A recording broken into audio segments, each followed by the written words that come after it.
보물이 되는 지식을 찾아 떠납니다. 펼쳐라 보물지도. 네, 두 분은 신조어 뭐 많이 쓰시는지 모르겠어요. 저 때만 해도 제가 이런 이야기를 하면 너무 제 나이대가 옛날 사람이 되는 것 같기는 하지만 라떼는 말이요. 네, 라떼는 마리아로 안습, 어. OTL, 안구에 습기 차고. 안구에 습기 찬다, OTL, 좌절. 뭐 이런 거 많이 썼었거든요. 인욱 씨도 제 세대잖아요. 인사할 때. 반가 이런 거. 나 그거 지금도 하는데. 그래서 요즘 애들이 나는 그래서 말 안 걸어주나 말 잘 안 보다. 걸어주고 대화 잘 안 해줬구나. 옛날에 그 세이클럽 할 때. 맞아요. 하이루 막 이런 예. 거. 요즘 신조어 뭐 좀 알아요, 경환 씨는? 나이가 제일 많은데 저한테 신조어를 묻네요. 예. 저도 뭐 많이는 모르고 네. 그냥 가끔 학생들이 하는 말 들어보면 갑툭튀 뭐 예를 들면 갑툭튀도 그것도 진짜 그거 옛날 너무 거 옛날인가? 아닌가요? 네.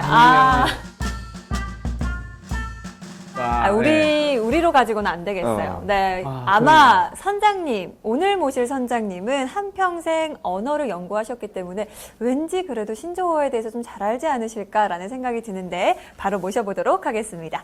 선장님, 나와주세요. 와, 도와주세요.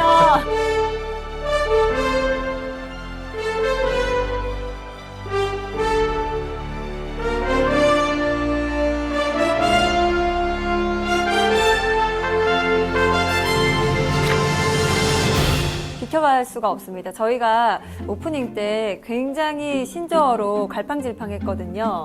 우리 선장님은 신조어 어느 정도 좀 알고 계시는지 저희한테 좀 가르쳐 주세요. 자, 제가 이 배의 선장인데 네. 선장이기 전에 또 본업이 국어 선생이잖아요. 네. 그러면 보통 국어 선생님이라면 여러분들이 지금 하고 있는 대화를 들으면서 뭐라고 하셨을 것 같아요?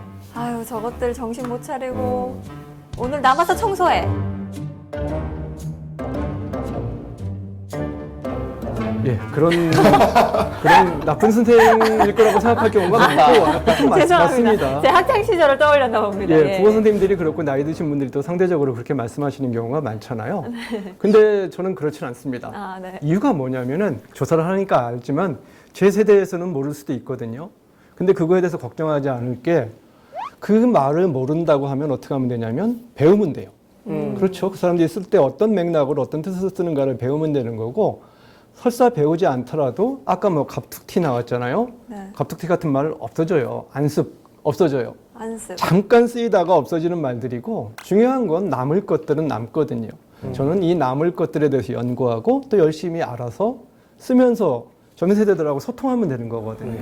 그래서 뭐 젊은 친구들이 신조어 만들어서 쓰는 것들에 대해서 그 자체를 나쁘다고 할 이유는 전혀 없고 스스로가 그 운명을 결정하게 하면 되는 거거든요. 오늘 강의할 내용도 바로 이것과 밀접한 관련을 맺고 있습니다.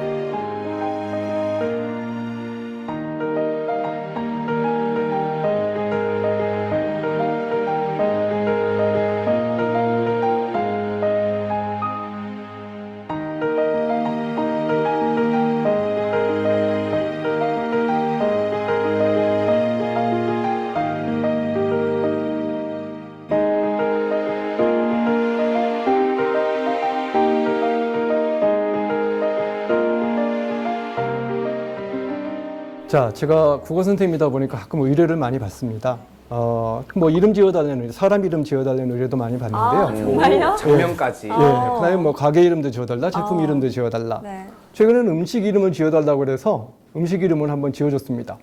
자, 음식 이름 한번 볼까요? 이 음식에 대한 이름을 지어달래요. 저게 뭐지? 보니까 이것저것 막 여러 가지를 넣었어요. 별 여러 가지 다 섞어서 넣었길래 참 좋겠다. 잡탕이라고 이름을 줘줬습니다. 잡탕. 어때요? 감동적이죠? 너무 감동적이라서 할 말을 잃었습니다. 뭔가 우리 표정은 전혀 그러지 않은 것 땡기는데요? 같은데 또 이런 게 왔어요. 이걸 보면서 이걸 보니까 이거의 특성이 뭐냐 했더니 아주 면이 질기대요. 면이 아. 질기다. 알았다. 인면 읽지도 못하겠죠? 인면 질길 인자를 써서 이 이름을 맞긴 지어줬어요. 한데, 네. 근데 표정이 또 이런 거예요. 그래도 문학 박사가 지어준 건데. 네. 이름을 받아든 우리 식당 주인분들께서 만족하셨나요? 예, 전혀 받아들여지지 않고 여러분 같은 표정을 지었어요. 아무리 국어 선생이라고 하더라도 뭐 말에 대해서 연구한다 하더라도 제가 이 이름을 지었을 때는 사람들한테 받아들여지지 않는 거예요. 그럼 누가 지어야 될까? 오늘 바로 그걸 생각해보는 시간이 되겠습니다. 물론 여러분들이 이거에 대해 답을 알고 있어요. 근데 차근차근 답을 좀 찾아가도록 하겠습니다.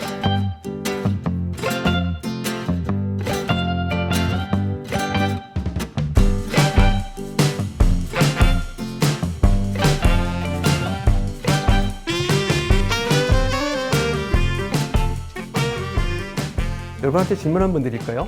대구말은 한국어인가요? 한국어 대구가 맞죠? 네. 한국어죠. 그래요? 네. 그러면 서울말은 사투리인가요? 서울 사투리도 있기는 하지만 세종대왕의 말은 한국어인가요? 지금 한국어와는 좀 다를 것 같아요. 다르지만 그것 또한 한국어다. 한국어. 예, 여러분들이 이미 이제 방언에 대해서 또는 이제 한국어 전체에 대해서 올바른 이해를 갖고 계신 것 같아요. 일단 여러분들이 의아하실 것 같은데 왜 국어라는 말을 쓰고 자꾸 한국어란 말을 쓸까? 이렇게 생각할 수 있을 것 같아요. 여러분이 중고등학교 다닐 때 국어 시간이었지 한국어 시간이 아니었잖아요. 맞아요. 근데 이건 좀 정확하게 해야 될 필요가 있는 게 국어라고 했을 때는 일본 사람도 자기 말을 국어라고 하고요. 대만 사람도 자기 말을 국어라고 해요. 나라 언어. 일제강점기에는 국어가 일본어였고 우리말은 조선어였단 말이에요. 그런 것들을 생각을 해보면 오늘날 이 국제화된 시대에는 국어라는 용어보다는 한국어라는 용어가 더 정확할 거라는 생각이 듭니다. 그래서 한국어라는 용어를 쓸 건데요. 그럼 한국어라고 생각했을 때 무엇이 한국어냐? 자, 무엇이 한국어일까요?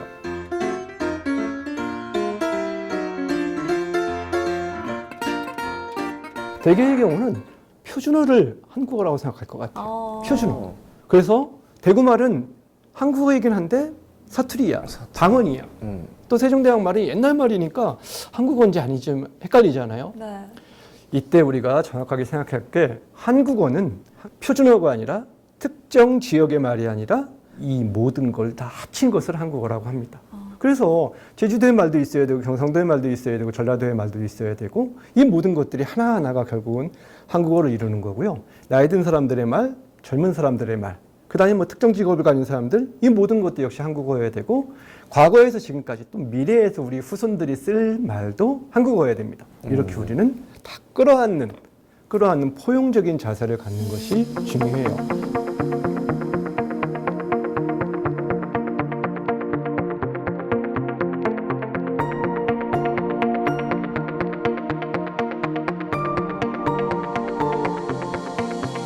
이게 바로 이제 우리가 이 땅의 모든 말의 개념으로 한국어를 이해해야 되는 첫 번째 단계가 됩니다.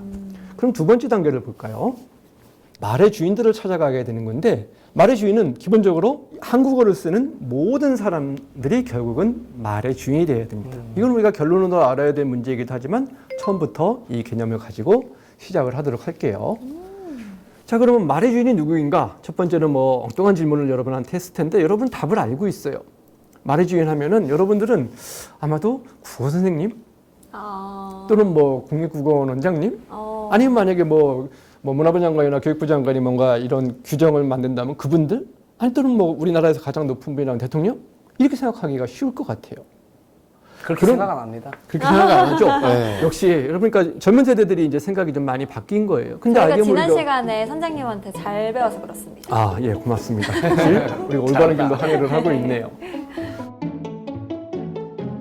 그러면 이 말의 주인이 왜 그런 분들이 아닐까를 한번 생각을 해봤으면 좋겠어요. 우리가 화학 시간은 아니지만 이게 여기 들어있는 주요 성분이 뭘까요? 미역의 예, 중요한 성분입니다. 어렵다. 요오드 성분. 예. 그 다음에 여기 소금에 들어있는 주요 성분 나트륨. 염화나트륨, 나트륨입니다. 근데 좀 의심스러워요. 의심? 왜 그러냐면 요오드가 사라졌어요. 요오드라는 말이요? 네, 지금 학교에서는 그렇게 안 하고 있어요. 그러면요? 요오드가 사라졌어요. 큰일 났어요. 아주 다른 발음으로. 다른 발음으로 해요? 다른 말로 해요. 뭐라고 할까요? 아이오딘. 예, 아이오딘이라고 네. 합니다. 좀 더 세련돼졌네. 세련되었다고 느끼시나요? 문제는 이게 여기서 아이오딘이 세대가 확 갈려요. 최근에 배운 학생들은 아이오딘이고 옛날 사람들은 요오드인 거예요. 맞아요. 이게 아이오딘이라고 해야 되거든요. 안 배운 사람은 어디에 끼는 거예요? 그럼 둘 다 쓰셔도 돼요. 둘 다 포용해서 지금 알아보시면 익히면 되지. 됩니다. 아이오딘으로 딱. 자, 그러면 이거 왜 바뀌었을까요? 알고 보니 그 발음을 틀리게 쭉 하고 있던 게 굳어졌던 거 아닐까요?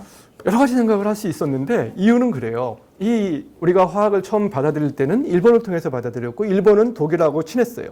그러다 보니까 독일어식으로 요오드를 받아들인 거예요. 그리고 우리는 일본어식으로 요오드를 우리가 또 받아들였어요. 근데 최근에 화학 선생님들이나 뭐 다른 과학 선생님들이 그러니까 영어권에서 공부한 사람들이 많고 당신들이 보는 책이 대부분 다 영어 책인데 거기는 요오드라고 안 나오고 아이오딘이라고 나온 거예요. 그러니까 불편해요, 선생님들이. 아니 내가 보는 책에서는 요드가 아니고 아이오딘인데 왜 다 요드라고 애들한테 가르쳐야 되느냐. 그래서 바꿨어요. 아. 어떻게 해요? 좀 맞는 건가요? 틀린 건가요? 그러면 조금 더 지금 지금 시대를 좀 반영했다고 할 수 있겠네요. 이 그렇죠. 그러니까- 원어에 더 가까운 발음이 나온. 그러면 요오드 말고 나트륨은 바꿀까요, 말까요? 나트륨은 안 바꿔요. 익숙하니까 놔두면 안 될까요? 맞는 말이에요. 요오드를 아이오딘이라고 하면은 나트륨은 뭐라고 해야 되냐면 소디움이라고 해야 돼요. 소디움. 그래요? 소디움이라고 해요. 소디움. 근데 그거는 안 바꾼 걸까요? 못 바꾼 걸까요? 못 바꾼 못 바꾼 거죠. 걸까? 왜 그랬을 것 같아요? 비슷한 게 있었던 거죠. 비슷한 발음 게 비슷한 있어서? 게. 겹치는 가 게. 아니라 네. 여러분들이 무서웠던 거예요. 왜 그러냐면 요오드는 그래도 좀 뭐 우리 일상에서 이렇게 흔하지는 않은데 우리 소금 없이는 못 살잖아요. 네. 소금의 주성분이란 나트륨은 사람들이 너무나 많이 알고 있어요. 네.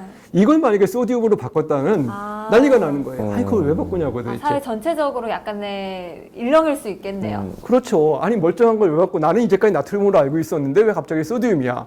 아니 그렇게 하려면 칼륨도 포태슘으로 바꿔야 되고 다 바꿔야 되는 거예요. 근데 칼슘 바꾸기도 또 쉽지 않을 것 같아요. 그 선생님들조차도 결국은 말의 주인들을 두려워하게 되는 거죠. 내 마음대로 다 바꿀 수 있는 게 아니라 결국은 그 반발이 두려워서 당신들 마음대로 못하게 되는 거예요. 이것이 이제 하나의 어떤 말의 주인이 누구인가 하는 증거가 될 수 있는 거죠. 자, 그래서 말의 주인은 국어 선생님도 아니고 국립국어원 원장도 아니고 바로 누구냐면 여러분 스스로예요. 우리 모두예요.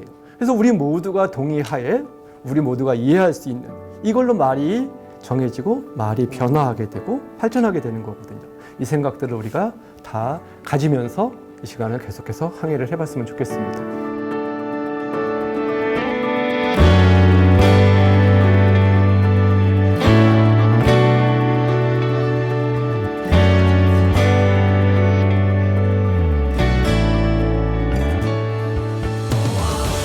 또 말의 주인의 다른 문제를 하나 생각해 봤으면 좋겠는데요. 요오드하고 나트륨 말고 이걸 하나 볼까요? 옛날 골목인데요. 골목에 갔더니 뭐가 보이냐면 도모송이 보여요. 도무송.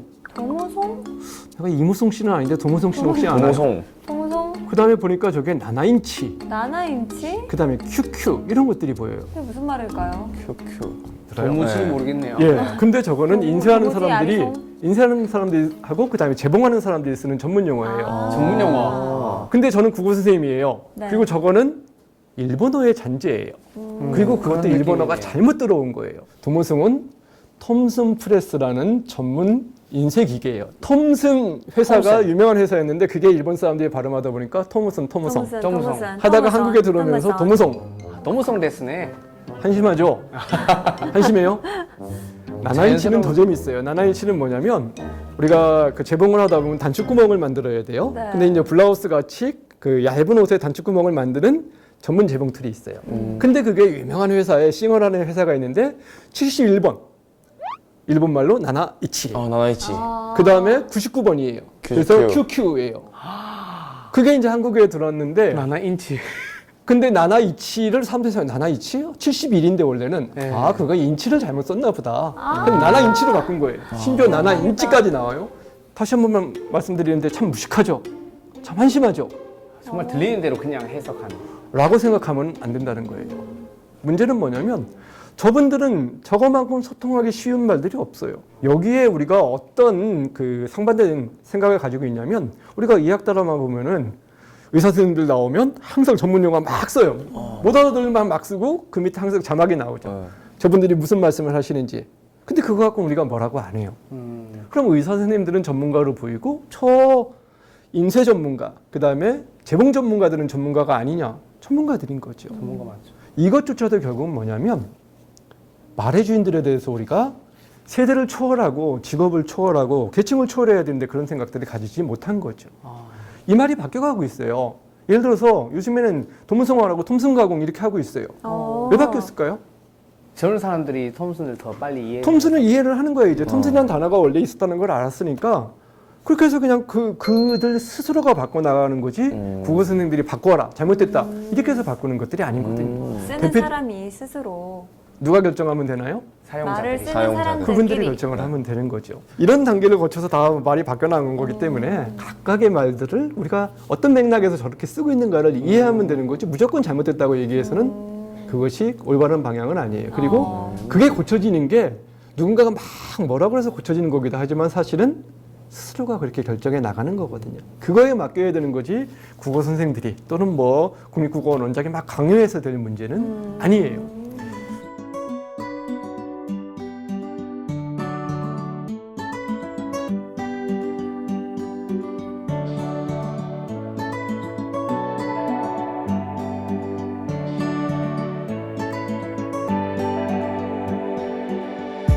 우리 이영원 아나운서 네. 이 발음을 해야 될 때가 있을 것 같아요. 뭐 제주도 전체를 이렇게 그 둘러싸는 길 뭘까요? 둘레길이요. 둘레길 또는 제주도에서는 올레길 올레길. 올레길. 둘레길. 쓴다면 어떻게 쓸 것 같아요? 어, 사이시옷을 넣을까요, 안 넣을까요? 넣을 것 같습니다. 넣을 것 같아요. 네. 실제로 그러니까 우리가 쓴 용례를 보면 넣는 사람이 거의 없어요. 그리고 넣으면 되게 이상하다고 할 거예요. 없는 걸 더 많이 본 것 같아요. 네, 실제로 더 많이 둘레길 봤어요. 이렇게. 근데 규범에 맞는 거는 된소리로 발음하니까 사이시옷을 넣어야 되는 게 맞아요. 네. 그런데 이건 넣기도 뭐하고 안 넣기도 되게 미워해요. 그리고 아직 사전에는 못 올라 있는데 사전에 올라간다면 아마 넣지 않은 걸로 올라갈 것 같아요. 왜 그럴까요? 사용자들이 그렇게 쓰고 많이 있으니까. 쓰니까. 익숙해 있으니까 그걸 어떻게 바꿀 수는 없는 거예요. 근데 여기서 이제 세대가 갈린 문제를 또 하나 보도록 하겠습니다. 한자로 써놨는데 뭐 우리가 수학 시간에 이제 프라임 넘버라고 하게 돼요. 1과 그 자신만을 약수로 갖는 수, 소수. 소수. 소수. 여러분 다 소수파예요? 혹시 소수파는 없나요? 소수. 아, 그 예전에 선생님이 소수라고 한 건 들었는데. 예전에 선생님은 소수라고 하셨어요? 예. 예전에는 소수파가 다수파였는데 요즘엔 소수파가 다수파가 돼가고 있어요. 이것도 이제 중요한 문제이긴 한데요. 88년도에 이게 바뀌었어요. 저게 이제 한자니까 한자에는 사이시옷을 넣지 않게 돼 있어요. 제가 네. 태어났을 때 바뀌었네요. 제가 그 표준어 이렇게 규정이 많잖아요. 시험을 치고 하면 제가 정말 가장 빨리 포기했던 게 사이시옷입니다. 예. 왜냐하면 사이시옷 너무 어려운 거예요. 그러니까 뭐 한자어 고유어가 결합을 해야 되는데 된 소리가 나거나 니은 소리가 덧나거나 니은 소리가 덧나야 되는데 또 파생어 이런 건 전미사 접두사는 안 되고 너무너무 까다롭고 어려워서 제가 제일 빨리 포기했던 부분 중에 하나가 사실 사이시옷입니다. 한국어 어려워요. 국어학자인 저로서 답을 드리겠습니다. 저도 포기했습니다. 왜 포기해야 되는지 일단 말씀을 드리도록 할게요. 원래는 사이소리가 소리가 있었다고 믿어요. 예를 들어서 뭐 만약에 촛불을 한다면 과거에는 추스불 뭐 이 정도의 소리였을 거라고 믿어요. 실제로 이제 그거 표기가 됐었으니까 옛날에 한글이 나오기 전에도. 그런데 어느 순간부터는 그게 단어와 단어가 합쳐진 어떤 그 표지로서 나오기 시작을 한 거예요. 그러다가 그 대부분들이 된 소리로 바뀌게 되니까 이거를 소리라고 해야 될지 아니면 단어가 합성된 그 표지라고 해야 될지 되게 헷갈릴 수밖에 없고요. 그래서 실제로 북쪽에서는 어떻게 했냐면 싹 다 없애. 아예 쓰지 마. 북쪽에서는 그랬어요. 화끈하게. 아우 마음에 든다. 아니에요. 근데 그러고서는 또 안 되니까 5개인지 몇 개는 또 수적 또 사이시옷을 넣었어요. 도저히 예외가 안 되는 있고. 거예요. 아, 그 참 어렵네요. 통제가 강력한 북한 사회에서도 네. 그 인민들의 요구를 무시할 수가 없는 거예요. 또. 마찬가지로 이거는 세종대왕이 오시더라도 이 문제는 해결하지 못합니다. 영원히 답이 없는 문제예요. 사실 규정을 정하다 보면 한없이 복잡하게 정해야 되는데 규정보다 더 중요한 건 뭐냐면 소통이죠. 소통할 수 있게 하고 누군가는 둘레길로 발음하고 누군가는 둘레길로 발음하고 누군가는 사이시옷을 넣고 누군가는 넣지 않는다면 그걸 포용하면 되는 건데 규범에 너무 얽매이다 보면 그렇게 못하는 문제점들이 발생을 하게 되는 거죠. 우리가 말의 주인을 결정할 때는 또 중요한 기준을 하나 가져야 돼요. 미래의 주인을 기준으로 결정해야 되지 나를 기준으로 또는 현재 그러니까 주도 세력으로 결정하면 안 되는 거예요. 규범은 세워놓으면 결국은 미래 세대들이 그것들을 따라가게 되는 거고 나이 드신 세대들은 당신이 알고 있는 것들에 대해서 그냥 이렇게 규정이 바뀌었다라고 용인하게 되면은 그 후의 세대들은 원칙대로 그대로 따라갈 수 있게 되는 거죠. 우리 모두가 주인이어야 되고 또 미래 세대, 젊은 세대가 주인이어야 되는 거죠. 소수의 사례에서 우리는 그걸 이미 확인을 하고 있는 거죠.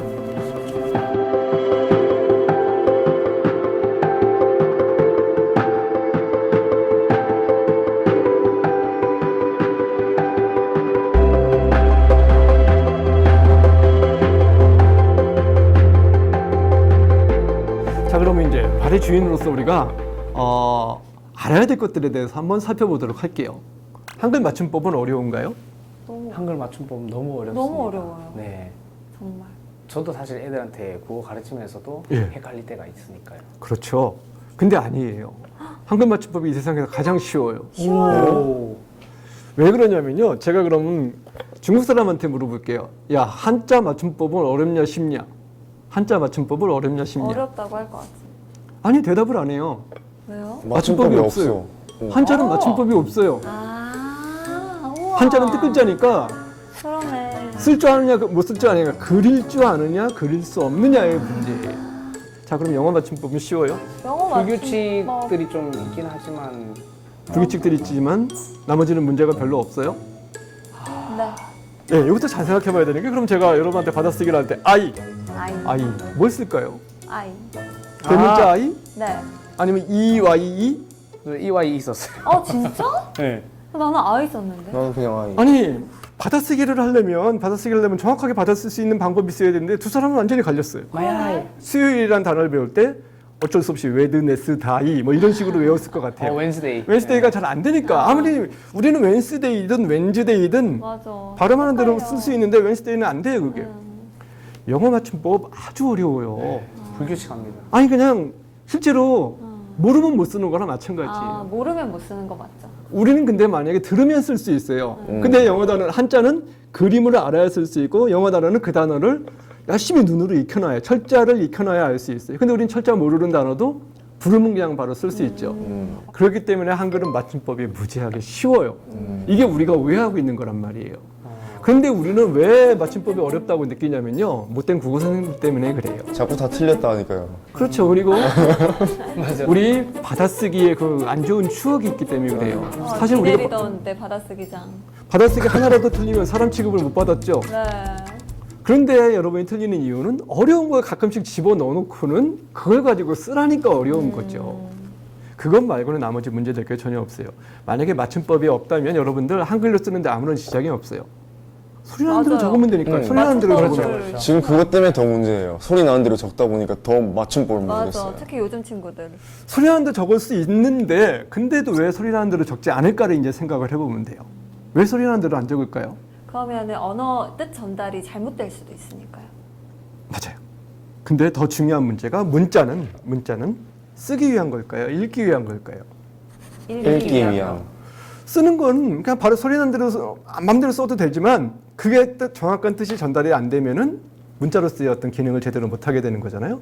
그러니까 소리뿐만 아니라 뜻이 잘 보이는 방법으로 우리가 맞춤법을 제정해 놓은 거죠. 그건 몇 가지만 어려운 거고 나머지는 정말 쉬워요. 그럼에도 불구하고 어려움들이 여러 가지가 있는 게, 커피 같은 경우는 정해져 있는 게 아무것도 없어요. 저걸 정말 F 발음을 써서 커피라고 해야 될지 아니면 그냥 피읍으로 써야 될지, 피읍으로 쓰더라도 커피. 표기 한번 보세요. 저 수도 없이 많은 표기가 다 가능해요. 커피. 커피. 다 커피예요. 다 되네요. 커피. 예전엔 저렇게 썼어요. 맞춤법이 정해지지 않았을 때는. 그러면 저렇게 쓰는 게 좋아요? 아니면 하나로 통일해 놓는 게 좋아요? 통일하는 게 통일하게 좋죠. 눈으로 보고 바로 커피 향이 날 수 있도록 쓰는 게 좋겠죠. 지금의 맞춤법은 저 정도예요. 그럼에도 불구하고 또 역시 한글 맞춤법 어려운 면들은 물고기 같은 거에 있죠. 자, 여러분은 쓸 때는 물고기라고 쓰고 읽을 때는 물고기. 물고기라고 읽어야 되는 거겠죠. 맞아요. 저것도 100% 일치하지는 않는 거예요. 발음하고 글자가 완전히 일치하지 않는데 이거를 이제 우리가 생각을 해보면 돼요. 야, 소리 나는 대로 꼭이라고 쓸 것인가, 고기라고 쓸 것인가. 아무것도 없을 땐 고기인데 저거는 소리 나는 대로 꼭이라고, 물고기니까 꼭이라고 쓸까? 그러면 눈으로 보는 글자가 다른데 뜻은 같아야 돼. 그러면 헷갈릴 것 같아. 그럼 우리가 뭘 추구해야 될까요? 결국은 표기를 통일하는 방식으로 될 수밖에 없는 거죠. 요 정도가 바로 맞춤법이고 거기까지만 알면 돼요. 나머지는 정말 너무 복잡한 것들 가지고 괴롭히면 안 되는데 국어 선생님들이 너무 많이 괴롭히는 게 문제죠.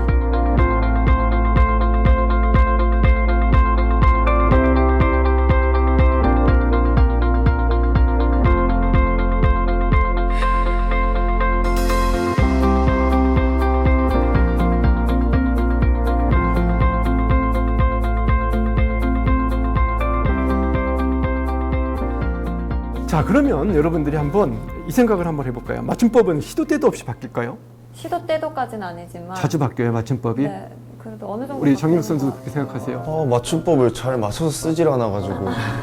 아니, 여기도 대부분 잘 쓰셨으니까 너무 염려하지 않으셔도 되는데 맞춤법은 여러분이 태어난 이후로 한 번도 안 바뀌었어요. 근데 왜 옛날에는 이게 맞았는데 지금은 뭐 틀리거나 옛날엔 틀렸는데 지금은 맞고 이런 88년도에 한 번 바뀌었어요. 88년도에. 그리고 88년도 이후에는 한 번도 맞춤법은 바뀌지 않았어요. 근데 우리는 맨날 바뀐다고 생각을 하는데 사실은 그게 뭐냐면 이런 외래어 표기법도 있고 그 다음에 뭐 국어의 로마자 표기법도 있고 그 다음에 표준어 규정도 있고 그래서 그런 거예요. 맞춤법은 88년 이후로 한 번도 안 바뀌었어요. 저런 것들이 개정이 되고 했기 때문에 네, 근데 그렇게 우리는 느낀 그걸 건가요? 이제 맞춤법과 혼동을 하게 되는 거죠. 어문 규범이 4가지인데 그 4가지를 그냥 맞춤법으로 우리는 뭉뚱그려서 생각하다 보니까 이런 문제가 발생을 하고 있는 거죠. 실제로는 잘 안 바꿔요. 왜요? 너무 많이 바꾸면 정신없죠. 네. 안 바꾸면 또 어떻게 될까요? 안 바꾸면 괴리가 생길 것 같아요. 현실하고 또 안 맞아요. 네. 자, 그래서 우리 그림 한번 볼까요? 지금 뭐 하고 계시죠? 널뛰기. 널뛰기의 한쪽은 뭐냐면요, 현실성이에요. 지금 말의 주인들이 어떻게 말하고 있는가의 문제예요. 다른 한쪽은 뭐냐면 안정성이에요. 안정성. 그럼에도 불구하고 현실을 그대로 다 따라가면 되느냐? 이 중간에서 균형을 잡고 있는 것이 바로 어문 규범인 거죠. 이거를 현실에 있는 그대로 다 따라가게 되면 결국은 누군가는 뒤따라가지 못하는 사람들이 생기게 되고 그렇다 보면 규범으로서 의미가 전혀 없어지게 돼요. 근데 또 규범을 너무 강조하게 되면은 다 현실에도 틀리게 말하는 사람들을 만들어 버리게 되는 거죠. 예를 들면 짜장면을 전 국민이 99% 짜장면이라고 쓰고 읽는다면은 규범상에는 안정성을 위해서는 자장면이 맞지만 짜장면으로 허용을 해줘야 되는 거죠. 그러니까요. 짜장면. 이 2가지를 조화를 시키는 것이 결국 현재의 맞춤법이고 그 최소한도의 조화를 위해서 아주 가끔 바뀌는데 맞춤법은 33년도 개정 이후 88년에 한 번 바뀌었고요. 그 위에 바뀐 건 아주 사소한 규정에 불과해요. 그렇게 많지는 않아요. 우리가 자주 바뀌었다고 생각하는 건 바로 이 4바퀴로 가는 말가글에 대한 오해 때문에 그런데요. 한글 맞춤법이 우리 받아쓰기와 관련된 제일 중요한 규정이에요. 그 다음에 표준어 규정. 표준어 규정. 그러니까 뭐 사투리를 좀 가능한 배제하고 모두가 자유롭게 소통할 수 있는 표준어를 익히자, 또 널리 쓰자 하는 게 그 규정이고요. 그 다음에 외래어 표기법. 콘텐츠냐, 컨텐츠냐. 네. 콘텐츠. 이거를 정해줘야 되는 거예요. 또 외국 사람 이름에서 만약에 축구 선수 호날두냐, 로날두냐, 호나우도냐, 뭐 이걸 정해줘야 되는 거예요. 맞아. 이런 너무 것들은 어려워요. 계속해서 새로운 사람들, 새로운 지명들이 있으니까 바꿔줘야 되는 거죠. 마지막에 국어의 로마자 표기법. 내 성씨가 내가 이씨면 이거를 L-E-E로 쓰느냐, 아니면 Y-E로 쓰느냐, I로 쓰느냐. 리향원이냐 이향원이냐. 이런 거에 대한 규정을 만들어줬는데 그게 중간중간에 바뀌다 보니까 다 이거에 맞춤법이 바뀌었다고 생각하는 경우가 많은데 실제로는 그렇게 많이 바뀐 적이 없어요. 그럼 사투리에 관해서 규정이 바뀌는 거는 표준어 표준어 규정에서 규정. 바뀌는 거예요? 근데 표준어 규정도 점점 어떻게 돼가고 있냐면 포용하는 방향으로 변하고 있어요. 아까 말했듯이 짜장면과 자장면의 문제도 자장면을 안 쓰고 짜장면을 쓴다가 아니라 자장면도 되고 짜장면도 되는 이런 방식으로 계속해서 복수 표준어를 넓히는 방식으로 하고 있거든요. 뭐 최근에 제가 이제 고민한 것 중에 하나가 저기 거시기 하다. 거시기 하다. 거시기 하다를 표준어일까요, 아닐까요? 비표준어라고 배웠었지만 표준어예요. 아주 많은 사람들이 거시기는 전라도 말일 거라고 생각을 하는데 근데 아주 오래전에 표준어로 올라 있어요. 근데 문제는 거시기 하다는 안 올라 있고 거식하다만 또 표준어로 올라 있었어요. 그래서 그러면 거시기 하다를 표준어로 올릴 것인가 말 것인가 이거 고민하는데 이거의 방향도 대부분 어떻게 되느냐? 가능하면 복수 표준어. 포용해서 복수로 인정을 하고 거식하다도 인정하고 거시기 하다도 인정하고 이런 방향들로 나아가고 있어요. 서로가 이상하다, 다르다가 아니라 여러분의 어휘를 하나 더 넓혀가면 되는 거예요. 그렇죠? 하나를 지워가고 하나를 배제할 것이 아니라 하나 더 추가하는, 포용하는 방식으로 하면 되겠죠. 우리 경상도 사투리 포용해 주세요.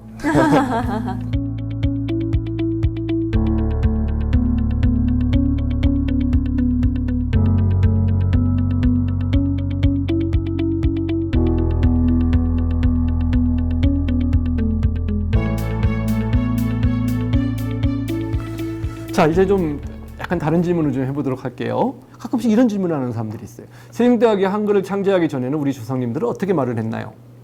어떤 말을 했나요? 한자를 쓰셨습니다. 말 자체는 똑같하지 않을까요? 여기서 잘 구별해야 될 게 뭐냐면 그러면 조선시대 초기 사람들, 고려시대 사람들은 아까도 얘기했듯이 한국어라고 했죠. 우리하고 말은 다르긴 다르지만 완전히 다른 중국말을 했을까요? 일본어를 했을까요? 아니요. 한국말은 한국말을 있었으면 했죠. 말을 다만 했을 뭐가 것 없었어요? 글자. 문자가 없었어요. 그거를 쓸 수 있는 문자가 없는 거예요. 네. 그러니까 예를 들어서 뭐 배우고 때로 익히면 즐겁지 아니한가 이게 그때 당시에 말이었다면 그거를 하기 시습지 불령여로와 이렇게 쓸 수밖에 없었던 거죠. 이게 없었던 시절에는 결국 한자를 빌려다 쓸 수밖에 없는 거고 세종대왕이 그래서는 안 되겠다고 생각해서 한글을 만들어서 입속에서 나오는 것들을 그대로 받아 적을 수 있도록 문자를 만드신 거죠. 자, 문자와 말은 반드시 구별되어야 될 필요가 있는 거예요. 자, 그래서 세종대왕은 한글을 만드셨고요. 만약에 내가 이름을 쓸 때 권경환 이렇게 쓰면 이거는 한자 이름이에요? 한문 이름이에요? 한글이지만 한자에 기반했다고 할수 그렇죠. 그러니까 어디 관공서에 갈 때 이름 쓸 때 한문, 한글 이렇게 돼 있고 영어 이렇게 돼 있는데 예. 사실 영어는 말이고 한문은 문장이에요. 그러니까 예를 들어서 한자로 쓰면 맞아요. 그 다음에 영문자, 로마자 이렇게 쓰면 맞는 건데 우리가 일상에서 혼동할 일이 많은 거죠. 아니 그러면 우리 권경화는 정인욱은 한글 이름이 아닌가요? 한자로 썼나요? 이상하게 썼나요? 아니요, 한글로 썼죠. 다 한글로 쓰는 거죠. 다만 고유어 한자를 기반으로 하지 않은 이름과 고유어로 만든 이름 이걸 구별해서 네. 말해줄 필요가 있는 거겠죠. 그래서 한글날만 되면 사실은 이제 뭐 방금 우리가 시작할 때 나온 그 줄임말부터 시작해서 언어 파괴부터 시작해서 세종대왕이 뭐 지하에서 뭐 통곡한다는 얘기 등등등등 나오죠. 네. 사실은 그렇게 바라볼 문제가 아니거든요. 한글날은 한글이 창제된 걸 기뻐하고 우리가 쓰는 말에 대해서 너무 괴롭히지 않는 날이 됐으면 좋겠어요. 사실 요즘에 많이 그렇게 됐어요. 예전에는 한글날에 나오는 기사들이 늘 똑같았거든요. 근데 요새는 그런 기사들 잘 안 나와요. 그게 뭐냐면 한글과 한국어를 좀 구별하기 시작을 했고 한글날이 어떤 날인지를 이제 사람들이 알기 시작을 한 거죠.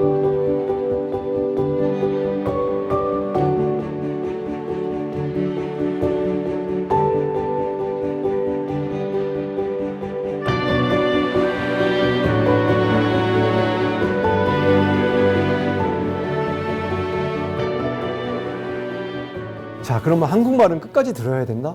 여러분 그렇게 생각하세요? 네. 네. 뭐 때문에 그렇죠? 이렇게 가다가도 이렇게 꺾을 수 있거든요. 그러면 우리가 다른 말이 익숙하지 않을 것 같은데 영어는 안 그렇고 중국어는 안 그렇고 일본어는 안 그럴까요? 네. 특히 우리나라 말이 끝까지 들어야 된다고 했던 이유는 소스러가 뒤쪽에 나오기 때문이 아닐까요? 그러면 I love 했어요. I love 그 다음에 이유가 내 말을 다 된- 이해했어요? 사랑한다, 난 사랑한다. 근데 목적어 같이 제가 진지하게 공경원 선생님한테 I love 그러면 선생님이 노래를 좋아하고 뭐 선생님이 이제까지 해오던 활동을 좋아한다고 그럴 것 같아요. 근데 제가 예원 아나운서 I love 하고 쳐다봤어요. 뭔가 부적절하죠? 왜요? 그러면 대상이 지금 바뀐. 이게 문제는 뭐냐면 문장의 주인은 동사라고 생각하는 사람들이 많아요.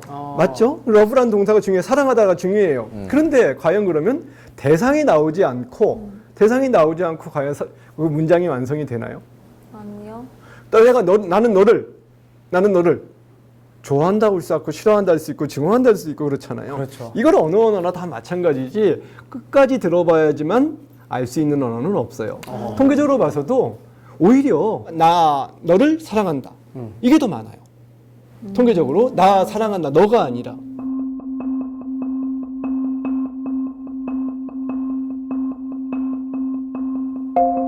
그렇다면은 그 40%가 넘는 그 언어들은 뭔가 끝까지 들어야 되는 비경제적인 언어, 정확하지 않은 언어 이런 생각들은 우리가 배제를 해야 되는 거겠죠. 내가 이 상황에 있어서 그런가 보다. 사랑해, 나 이렇게 꼭 가서 외국인 같아요. 예, 그렇게 장난칠 수도 엄마들이 있는 거니까 네. 말은 끝까지 들어야 되는데 한국어는 끝까지 들어야 되는 게 아니라 사실은 모든 말은 끝까지 들어야 되는 거죠. 그거는 언어 자체의 문제가 아니라 태도의 문제가 되는 거예요.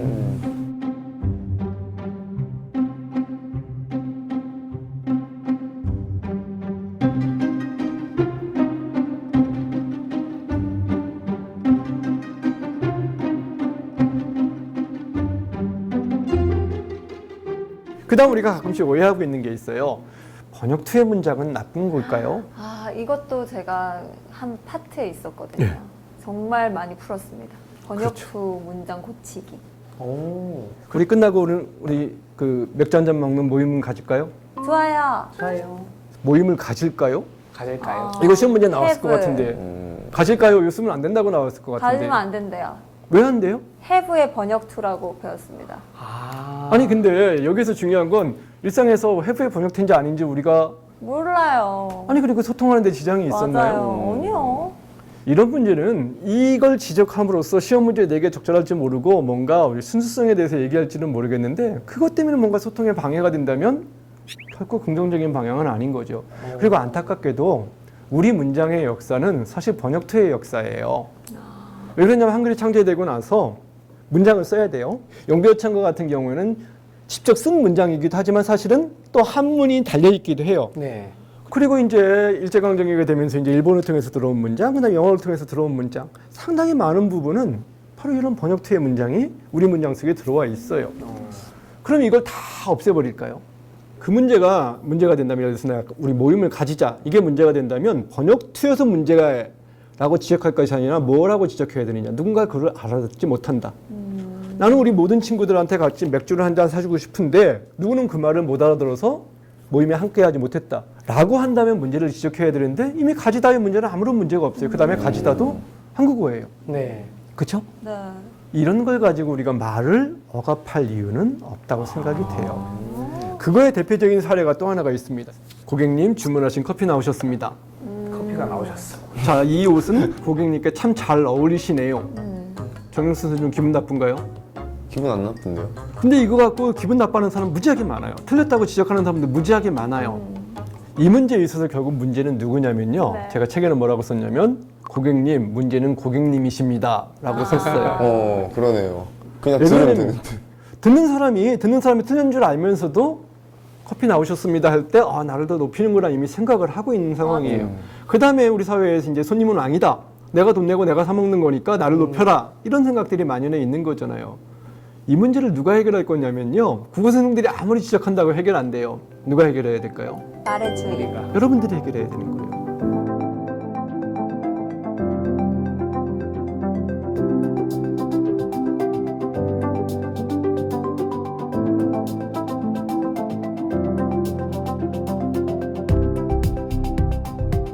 자, 이제 다음 내용으로 말의 주인이 하지 말아야 될 것들에 대해서 한번 설명을 해보도록 하겠습니다. 이것도 역시 여러분과 같이 생각을 해보면 재미있는 사례들이 있어요.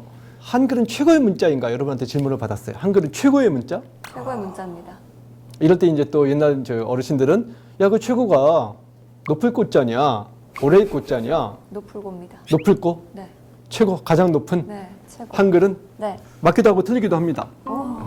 왜 그러냐면 일단 만약에 제가 의도한 바가 가장 오래된 옛 꽃자였을 거라고 생각하면 이제 그건 틀렸겠죠. 네.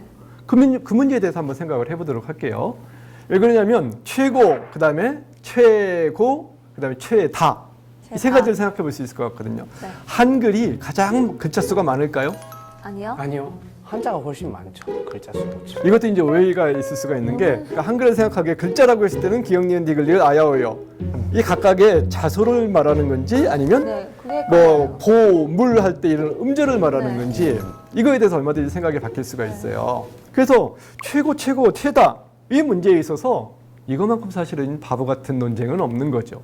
그 문제를 한번 생각을 해보도록 할게요. 한글은 정말 명품인 건 분명히 맞아요. 왜 그러냐면 가장 늦은 시기에 최고의 발명가가 언어 천재가 만들었어요. 누구? 세종대왕. 세종대왕께서 당대에 있던 모든 언어 지식, 문자 지식을 동원해서 완벽한 문자를 만드셨습니다. 그렇다고 해서 최다는 아니에요.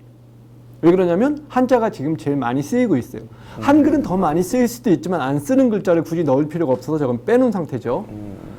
한글은 왜 최고의 문자일 수 있냐면요. 대부분의 문자들은 골목길과 같아요. 왜 골목길과 같냐면 골목길은 처음부터 일부러 그렇게 꾸불꾸불하게 만들었을까요? 집들이 들어서고 그 사이사이를 잇는 길이 만들어지다 보니까 골목길이 된 거죠. 브라질리아라는 수도 같은 도시는 완전히 계획도시예요. 계획도시로 만든다면 어떻게 하겠어요? 가로, 세로, 반듯하게 또는 방사형으로 완벽하게 길을 만들 수가 있었던 거죠. 세종대왕이 만드신 한글이 바로 이 골목길이 아니라 신도시 같은 역할을 하게 된 거죠. 새롭게 만드니까 완벽한 체계로 만들 수 있으면 되는 거예요. 자, 그러면 최고인가요? 한자 아주 불편하다고 생각하는 사람들 많죠? 그죠? 그 다음에 알파벳 아까도 말씀드렸듯이 받아쓰기 불가능한 게 많아요. 일본 같은 경우는 히라가나가 있음에도 불구하고 한자를 같이 섞어 쓰고 있어요. 그런데도 그 사람들 많은 불편을 느끼냐? 그것만으로 사실은 충분해요. 문자는 왜 그러냐면 읽으면 되니까, 읽을 수 있으면 되니까, 뜻이 들어오면 되니까. 이런 면에서 생각해 보면 한글은 뭐냐면요. 명품인데 너무 과한 명품인 거예요. 정말로. 우리 한글 보는데 시장 없어요. 이런 걸 가지고 우리가 엉뚱한 소리 하는 사람도 있어요. 야, 이런 과학적인 글자면 수출해야지. 전 세계인이 쓰도록 해야지. 이런 생각들을 하는 사람들이 있단 말이에요. 할까요, 말까요? 정말 없는 곳에서라면 뭐 괜찮겠지만 그 굳이 사례를 있는 곳에 우리가 어떤 사례를 드냐면 인도네시아의 찌아찌아 부족에 있는데 그 사람들한테 우리가 한글을 가르쳐서 그 사람들이 실제로 한글을 쓰기도 했어요. 근데 인도네시아 전체는 어떤 문자를 쓰냐면 로마자를 쓰고 있어요. 영어를 쓸 때 쓰는 로마자를 쓰고 있어요. 그럼 인도네시아 찌아찌아족한테는 어떻게 해야 되냐면 로마자도 배우고 한글도 배우고 두 개를 다 배워야 되는 거예요. 그들한테 큰 장점이 있을 것 같지는 않아요. 근데 문제는 이제 한글이 최고의 문자라고 했을 때 우리가 어떤 문제를 가지고 있냐면 바로 이 국뽕에 취해 있는, 국뽕이라는 용어가 국뽕. 적절하지 않은 용어라고 생각할 수 있는데 이것보다 더 좋은 어떤 그 대체할 수 있는 용어는 없는 것 같아요. 그래서 쓸게요. 국뽕이 차오른다 이렇게 말하잖아요. 국뽕 차오르는 거 괜찮아요. 과한 자부심이라고 자부심 가지고 있는 거 괜찮아요. 그런데 그렇다고 해서 이걸 수출해야 된다? 전 세계인이 써야 된다? 라고 얘기하는 건 필요 없는 얘기죠. 그건 뭐냐면 시장 가는 사람들한테 명품백을 반드시 사야 된다 하는 얘기하고 같은 얘기가 되는 거예요.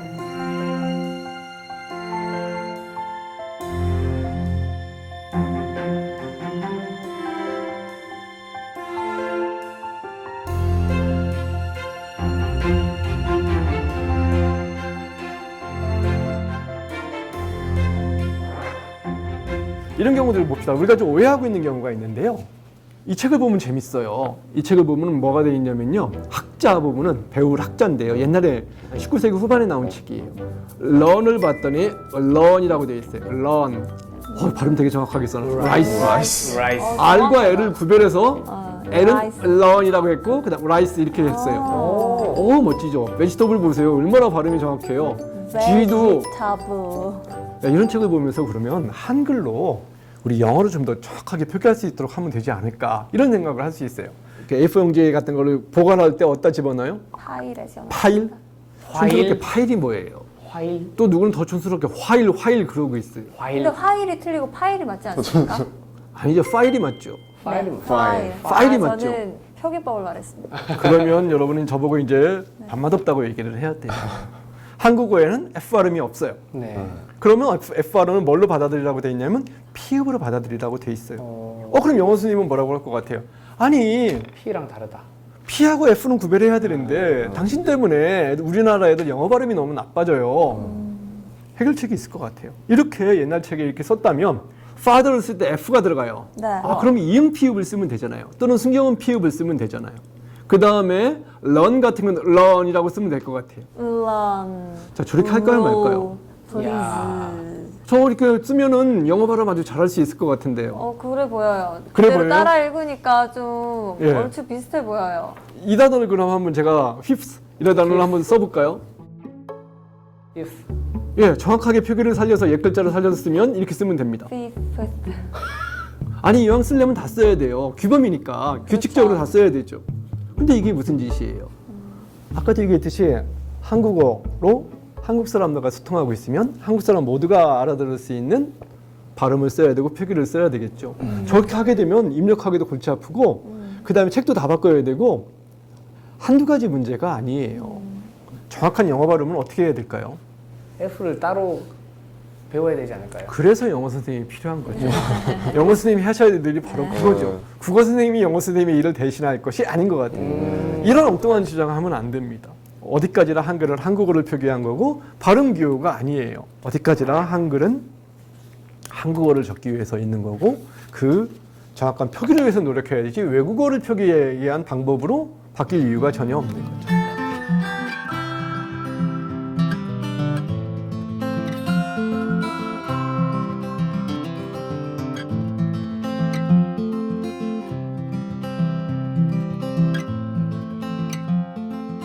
그러다 보니까 이런 주장도 하는 사람들이 있어요. 이것도 역시 원어에 가깝도록 적자고 자꾸 주장하는 사람들이 있는데 예를 들면 여러분 귀에 파리로 들려요? 파리로 들려요?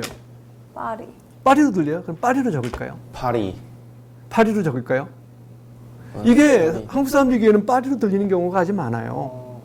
그럼 그 파리로 적자고 주장하는 사람들이 있는데 이 주장을 도저히 받아들일 수 없는 여러 가지 이유가 있어요. 그건 바로 안정성의 문제이긴 하거든요. 그 다음에 과연 그러면 우리가 파리를 파리라고 발음하면은 프랑스 사람들, 영어로 쓰는 사람들은 좋아할까요? 이상하다고 할 것 같아요. 아니에요. 관심도 없어요. 그 사람들 귀에는 똑같이 들려요. 파리나 파리나. 파리나 그 사람들 귀에는 그냥 피로 들려요. 우리는 그 소리를 구별하는데 그 사람들은 그 소리를 구별하지 못한단 말이에요. 그럼 도대체 누구를 위해서 파리라고 겪는? 그거는 우리가 정확하게 우리가 그냥 알 수 있는 정도로만 하면 되는 거지 굳이 언어의 발음을 따를 필요가 없어요. 자, 이걸 중국 사람들은 뭐라고 그러냐면 중국어는 투, 이터 뭐 발음은 정확하게 모르겠는데 그러고 쓰고 있고 예 그렇게 읽고 있어요. 한심스럽죠. 네? 원래의 발음하고 너무 멀어졌잖아요. 그래도 한심한 건 아닌 것 같은데요. 아니 얼마든지 한심한 저 발음이 저게 뭐예요? 라고 중국 사람들은 전혀 생각하지 않아요. 왜? 자기들끼리 알아듣는 자기들끼리 아니 알아들으면 쓸 되니까. 방법이 없는 거예요. 한자로 써야 되는데 고민할 필요가 없어요. 그러니까 고민의 대상조차도 아닌 거예요. 세종대왕께서 정확하게 적을 수 있는 한글을 만들다 보니까 우리가 과도한 고민을 하고 있는 거예요. 이것도 역시 마찬가지예요. 우리 정윤욱 선생님한테 그럼 질문해 볼까요? 그 LA 다저스의 유명한 마무리 투수예요. 젠슨. 그러면 안 되죠. 왜요? 저 사람은 네덜란드계 사람이에요. 발음이 그럼 다르게. 어떻게 해야 돼요? 얀선이라고 해야 돼요. 얀선. 얀선이라고 해요. 이한선. 아니 나는 젠슨으로 알고 있고 미국 사람들도 젠슨으로 하는데 왜 우리가 굳이 네덜란드계 사람이라고 그 얀선이라고 해야 되느냐? 또는 이것도 역시 뭐의 문제냐면요. 우리가 너무나 열심히 외래어 표기를 정확하게 하고 있는 거의 문제예요. 그럴 수 있는 문자가 있고 그럴 수 있는 외래어 표기법이 만들어져 있어요. 자, 이 문제에 대해서 우리는 어떻게 해야 되느냐? 받아들이면 되는 거예요. 누군가는 로젠탈로 하고 누군가는 로젠슬로 한다. 규범에는 얀선인데 통용되는 건 젠슨이다. 라고 이해하고 그 이해하는데 크게 어려움이 없어요. 저 사람은 저렇게 쓰는구나 하고 이해하면 돼요.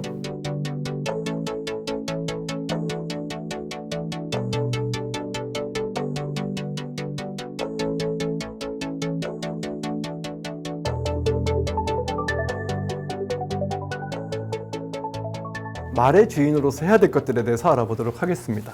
말의 주인에서 여러분들이 맨 처음에 네. 신조어 가지고 얘기를 했었죠. 네. 마지막으로 그 문제 가지고 한번 얘기를 해보도록 하겠습니다. 강의 시작에 그 의뢰를 받아갖고 이름을 지은 거에 대해서 여러분들이 되게 마음에 안 들어 하셨어요. 네. 이 국어학자가 한자를 써서 멋지게 이름을 줬는데 왜 이렇게 기분 나빠하셨을까요?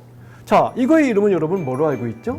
저 질긴 면이 특징인 쫄면. 쫄면. 심각한 문제가 있어요. 왜 심각한 문제가 있냐면요. 쫄면은 뭐의 준말이에요? 질긴, 쫄쫄한. 쪼린면. 쪼린면. 쫄깃한 면. 쫄깃한 면. 쫄깃한 면의 줄임말이에요. 근데 우리 이런 줄임말이었네요. 식으로 신조어 만들면 안 되잖아요. 앞뒤 다 떼버리고 이상하게 붙여버리면 안 되잖아요. 그러면 이걸 만드신 분들이 한국어를 제대로 모르고 한 거 맞죠? 한국어 어법, 규범에는 맞지 않을지 모르겠지만 쫄면보다 더 좋은 이름이 있어요?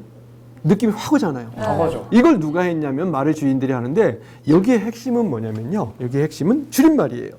예를 들면 이 줄임말의 역사를 보면 깨소금과 옥돌매에 나오는데 이 옥돌매가 줄임말이에요. 옥돌매? 옥돌매를 여러분 아세요? 아니, 옥돌매가 옥돌매 뭐죠? 줄임말이에요? 옥돌매는 옥상에서 떨어진 메주란 뜻입니다. 어떻게 사람- 몰랐어. 학교 여자 선생님을 외모를 비하하기 위해서 쓴 말인데 정말 나쁜 말이에요. 사실 메주도 기분 나쁘거든요. 근데 그 메주가 옥상에서 떨어진 메주라니 너무한 거 아닙니까? 잘못됐어요. 쓰지 말아야 돼요. 네. 그래서 욕도 많이 먹었어요. 어. 근데 이 말이 우리말의 새로운 역사를 만들었어요. 줄임말의 시초. 보통은 만약에 그 국제연합하면 뭐 국연, 전국 대학생 연합하면 전대협 이런 거 괜찮죠. 그런데 이거는 그게 아니라 옥상에서 해서 상에서를 떼버리고 떨어진 에서 떨만 가져오고 매주 이런 식으로 만들었단 말이에요. 이전에는 없던 방식이에요. 근데 이게 요즘에 유행하는 줄임말의 원조격인 거거든요. 근데 이 줄임말의 역사가 오늘날 뭐에 이어지고 있냐면 집밥. 집밥, 집에서 먹는 밥. 이게 우리가 문제가 된다는 그 줄임말의 용법인 거예요. 그렇지만 집밥보다 더 좋은 말이 있어요? 없어요. 가반 할까요? 가반? 집가자에다 밥반자. 참 노인네 안 같죠? 와닿아요. 잘 통하지도 않고 의미도 잘 안 들어오죠. 네. 너무 그런데 아재가- 이런 용어가 역사를 생각해 보면 옥돌매부터 시작을 했는데요. 옥돌매의 뒤를 이은 게 아나바다였어요. 이거를 만약에 영어로 하면은 저런 식으로 네. 4개의 단어를 쓸 수 있을 것 같아요. 그 다음에 약어로 쓰면 CS, ER을 쓸 수 있을 것 같아요. 네. 그런데 CSER만 떠났을 때 뜻이 잘 들어오나요? 아니요. 근데 아나 바다 하면은 이게 뭐를 하는 거냐면 한글이 가지고 있는 장점을 극대화시키는 거예요. 왜냐하면 한글은 이응, 니은, 비읍, 디귿만 쓰는 게 아니라 음절 단위로 쓰고 있죠. 아껴 쓰고 나눠 쓰고 바꿔 쓰고 다시 쓰는 맨 앞 글자를 따고 있죠. 네. 그렇게 해서 만약에 절, 분, 환, 제 한자로 쓰는 것만큼의 그런 효과를 얻고 있는 거예요. 근데 이 시도가 어떤 시도냐면요. 한글을 파괴하는, 국어를 파괴하려는 시도가 아니라 한글이 가지고 있는 새로운 가능성들을 찾아나가는 시도인 거예요. 그럼 이 문제에 대해서 어떻게 해야 되느냐? 나이 든 세대들은 거부감을 가질 수 있는 거죠. 그렇죠. 어떻게 하면 될까요? 가르쳐주면 됩니다. 배우면 되고 가르쳐주면 네. 돼요. 또는 소통이 안 될 것 같으면 돌려서 말하면 돼요. 네. 이렇게 해서 서로가 단어의 뜻을 넓혀가고 더 많은 단어를 만들어가게 되면 우리말의 자산이 늘어가게 되는 거죠. 그렇다면 결국은 여기서 말의 주인은 누구인가? 우리 모두인 걸 확인했으면 자, 말의 주인은 결정은 내가 한다. 대신 어떻게 해야 된다? 책임도 내가 진다. 책임도 진다. 이게 정말 말의 주인이 가져야 될 자세인 거죠.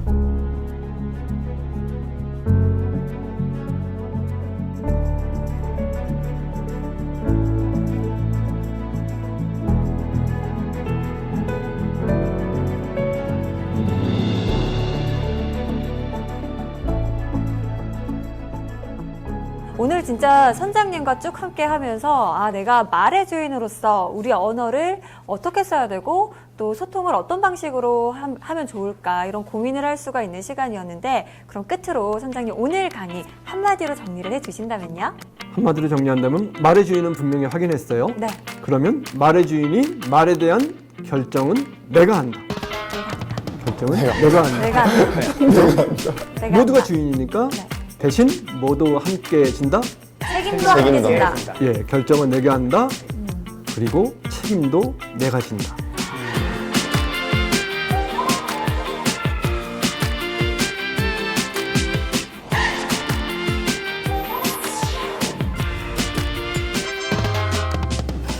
사실 이렇게 신조어를 만들거나 글자를 줄이는 것 자체가 혼날 줄 알았어. 혼날 줄 알고 좀 많이 조용하고 있었거든요. 네. 근데 생각보다 써도 된다고 하시니까 좀 잘 만들어 봐야겠어요. 누구나 쓸 수 있게. 아, 신조어를 직접요? 신조어를 네가 내가 책임만 지면 돼. 책임지면 되죠. 자, 오늘 한성우 선장님과 함께한 지식항에 여기서 마무리해 보도록 하고요. 다음 주에도 보물이 되는 지식도가 기대 많이 해주시기 바랍니다. 함께 외치면서 끝내보겠습니다. 다음 주에도 찾아라 보물지도.